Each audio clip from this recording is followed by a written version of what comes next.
September 10th, 2000, Arthur Ashe Stadium. A 20-year-old nobody faces Pete Sampras in the US Open final. He wins 6-4, 6-3, 6-3. Not close, not dramatic, a demolition. 5 years later, he beats Roger Federer, ends a 26-match winning streak. Does it in a Grand Slam semi-final when Federer was untouchable, and then he's gone by 29. But here's what no one talks about. His equipment sponsor kept records.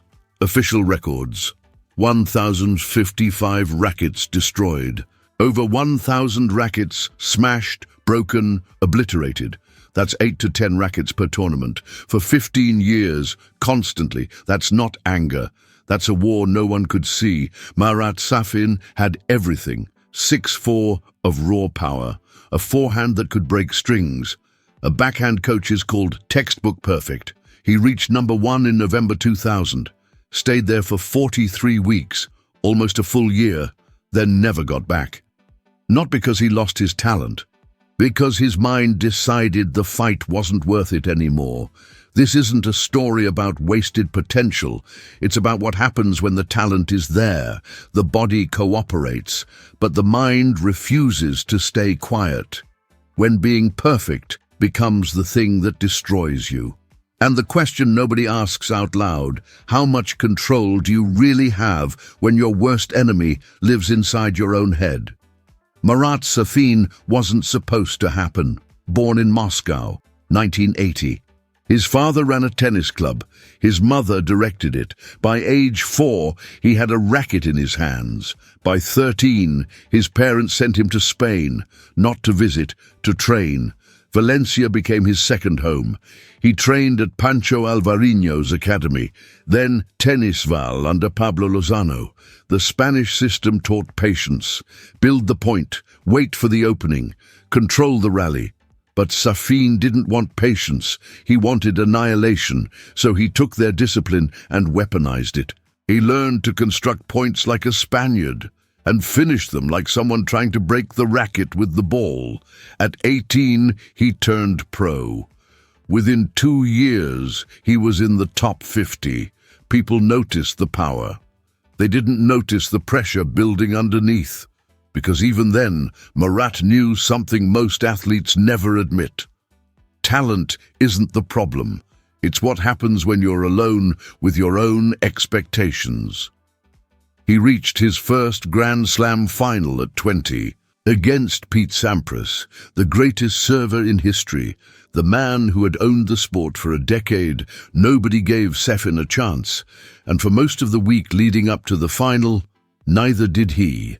So what do you do when everyone's watching, and the only thing louder than the crowd is the voice in your head saying you don't belong there? September 10th, 2000. US Open Final, Sampras versus Safin. The first set, 6-4, Safin. The crowd goes quiet. The second set, 6-3, Safin. Sampras starts missing serves. The third set, 6-3, Safin. It's over. Not a competitive match. A changing of the guard. At 20 years old, Marat Safin just dismantled the greatest player of a generation, and the world expected dominance. He reached #1 in November 2000. The system had worked. The power, the discipline, the Spanish foundation combined with Russian grit. Everything aligned. He stayed there for 43 weeks, almost a full year at the top. But the higher he climbed, the louder the noise inside his head became.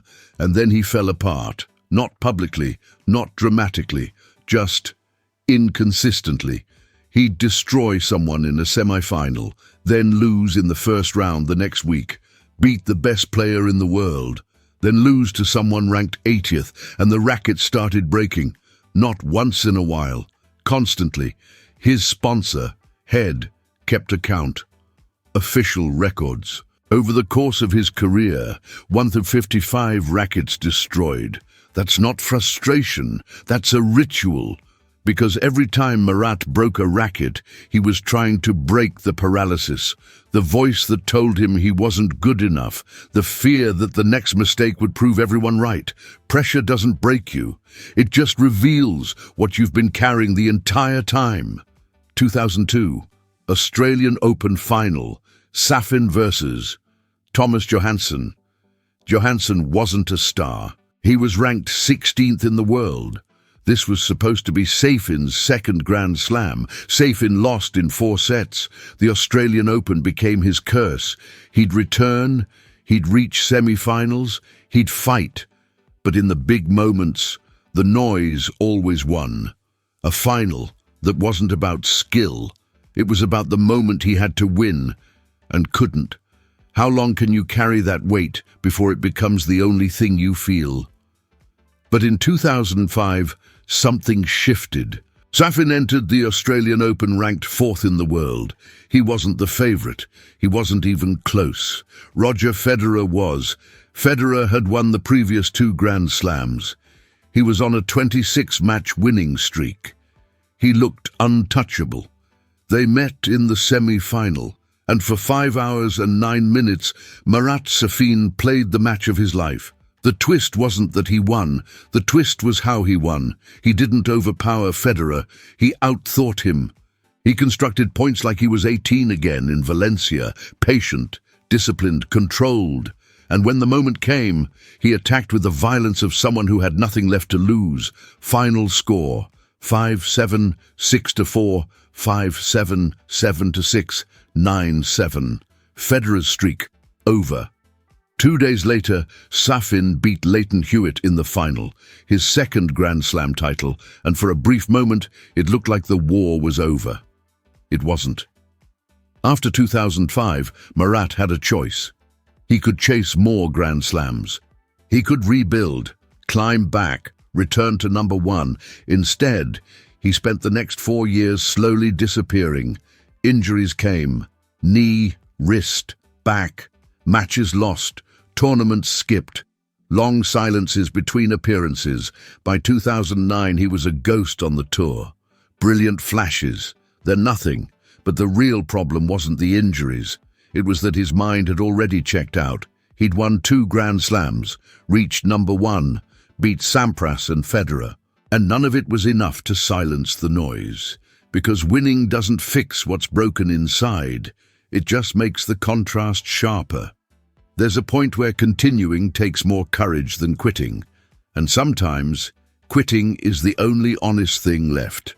2009. Hopman Cup in Perth, Safin shows up with his face destroyed, black eye, hematoma on his left cheek, cut near his right eye, his right thumb and wrist wrapped in bandages. He'd been in a fight on New Year's Eve. In Moscow, he told reporters he wasn't in the right place at the right time. And then he walked onto the court and won, beat Simone Bolelli, led Russia to victory alongside his sister Dinara. Both of them had reached number 1, the only siblings in history to do it. But even that didn't matter, because by the end of 2009, Marat Safin was done. What's left when you've won everything and it still doesn't feel like enough? Paris-Bercy, November 2009. Safin loses to Juan Martín del Potro in the 3rd round. He walks off the court, shakes hands, and never plays professional tennis again. He was 29. No farewell tour, no emotional press conference. Just a quiet exit from the only thing he'd ever known. But here's where the story gets strange. After tennis, Marat didn't become a commentator. He didn't chase endorsements. He didn't stay in the spotlight.